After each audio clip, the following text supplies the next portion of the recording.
Rodrrigo Teaser, welcome to Sky News Arabia. I'm so glad to have you. I'm glad to be here. Thank you so much for having me. You're welcome. So obviously you started imitating Michael Jackson as a kid. Yeah. When was the time when you decided to take it seriously? What encouraged you?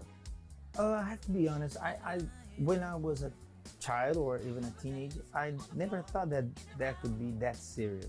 I always keep thinking, okay, one day I will be probably a normal job and become a normal guy. And when I realized this already was my life, you know, the stage, the music. Michael makes me want to learn how to sing, how to dance. And, in Brazil, I have my own songs. I'm also a composer, so Michael opened my eyes to all those things. So I never got that moment that, okay, I have to turn this in something professional. I think that the whole thing was so natural that one day I just realized, oh my gosh, this is what I do. So I remember that at that moment when I realized that this already was a serious work, I remember that I thought myself, okay, now I got this to another level. That moment I remember, but I was already a adult.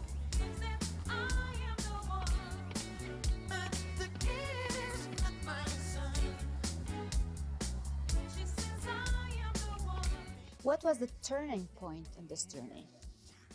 I think it was when I watching him live on a stage, because Tell me, how is he? I never been in. First of all, I would never been on stadium before that, and I never saw a concert that huge before that. So I was just going to see my idol, my hero, and then I was on a stadium with 100,000 people, and I really remember to think with myself, oh my God, we got a full stadium, and we will do whenever Michael wants.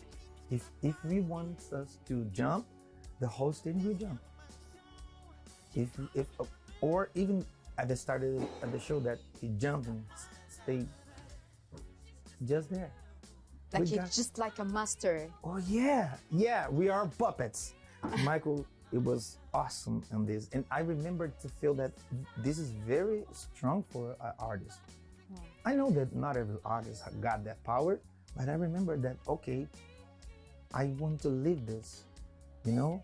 And somehow I think our show is a way that I found to bring that back for me and live that because, okay, I'm makeup on with Michael costume, but I'm not trying to replace him, you know? I think it's just that trying to live again that moment. Okay, but you're impersonating Michael Jackson. What are you seeking from impersonating Michael Jackson? What is the message behind those shows? Oh, for me, and I think on the show the thing got more clear. But the thing is that we got a lot of artists who sells a lot of records, winning awards or sold out concerts, but not every artist got that high level to inspiring people. And I think that if somehow I can inspire someone by saying that Michael inspired me that way, I think that I'm doing my part, you know? Because at the end of the day, I always felt like the audience got the message like we are the same. I'm on the stage, the fans are here on the audience, but at the end of the show, we are the same. We are all fans of Michael Jackson. And the reason that we are here together is Michael Jackson. So I think that's the message. I try to get that clear for the audience, and I think they got it.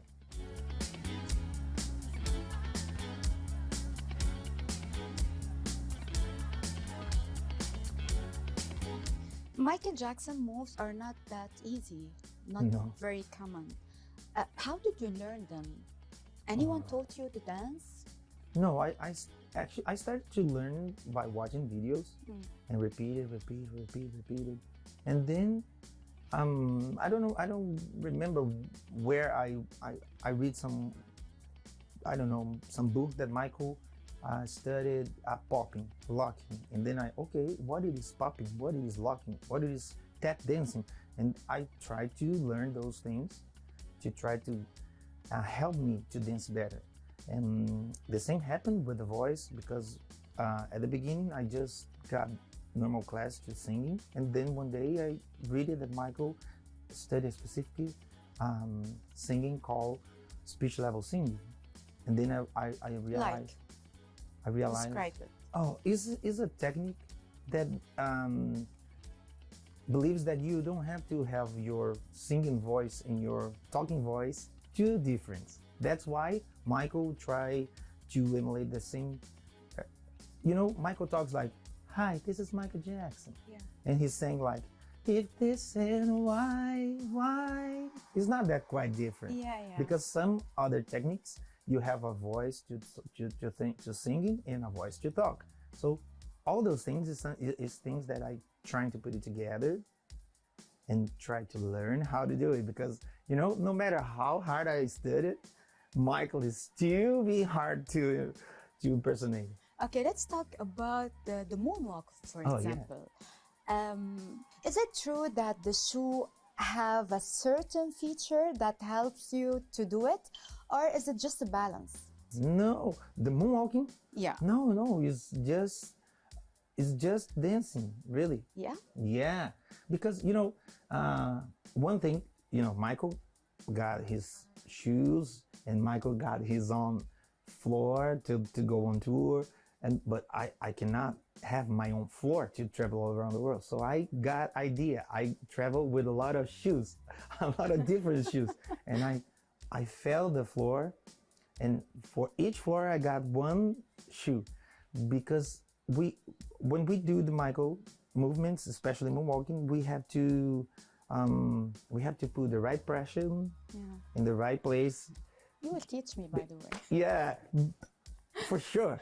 It will be a pleasure, because people, it's like illusion, you know. You're not floating, but when you got the right floor and you got the right movement, people, okay, he's floating.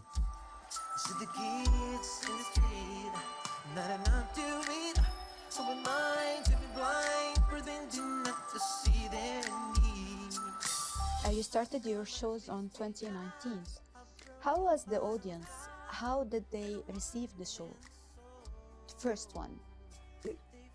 Since the beginning, it was amazing, and I have to be honest. I don't think that at the beginning it would be like that. So I was very afraid, because it was at the beginning, people doesn't know what it is. A guy on a stage with lifters and bands doing Michael.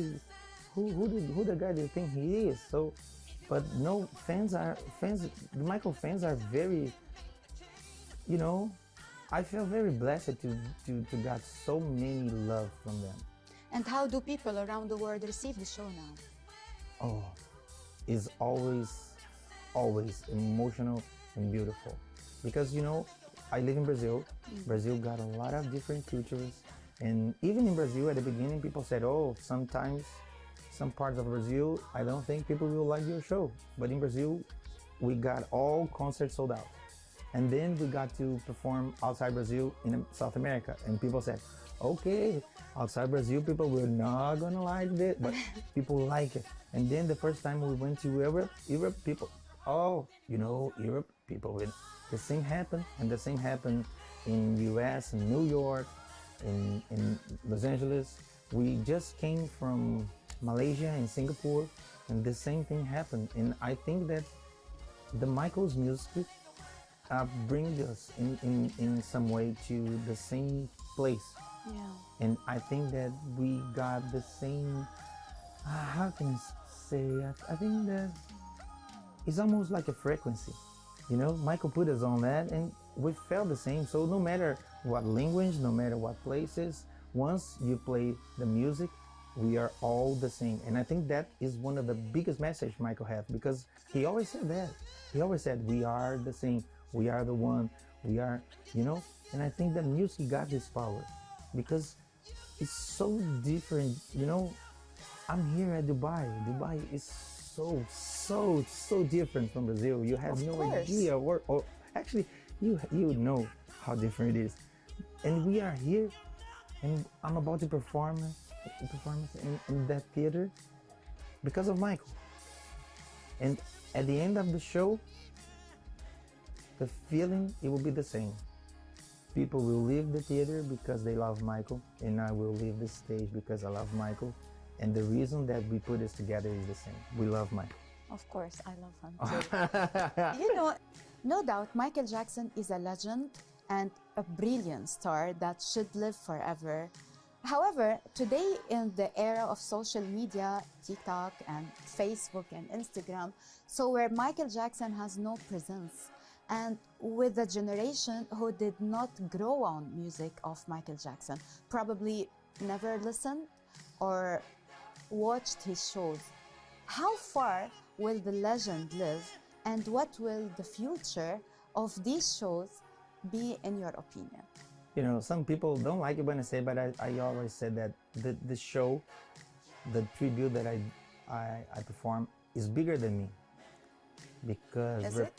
I think because represents someone that is bigger than anything else. So in some way, in some places, someone will do a tribute to him like this. And I got old and I said, okay, I can do that anymore, but another one will do it. And I think that that moment, that social media, TikTok and the whole thing is bringing Michael back, because is I don't know, but I receive a lot of videos that children that dancing Michael, or someone on the street dancing Michael, and reproduce some movements and videos, and I don't know, you know, memes, that jokes that we have on social media. Yes, of course. Yeah, I have to say, in Brazil we have that we call meme. It's always when someone got some photo or video and do some joke. Okay. Michael is always bringing back something, because people use something of Michael to do that. A trend, maybe. A trend and viral, always. Wow. And then always we got children like, what it is? Oh my gosh! Bam! Became a Michael fan. And then I think that is something awesome in Michael, because in a lot of ways, in different ways, Michael, we will always be bringing back to the new generations. And not only on those type of things, but even when we watch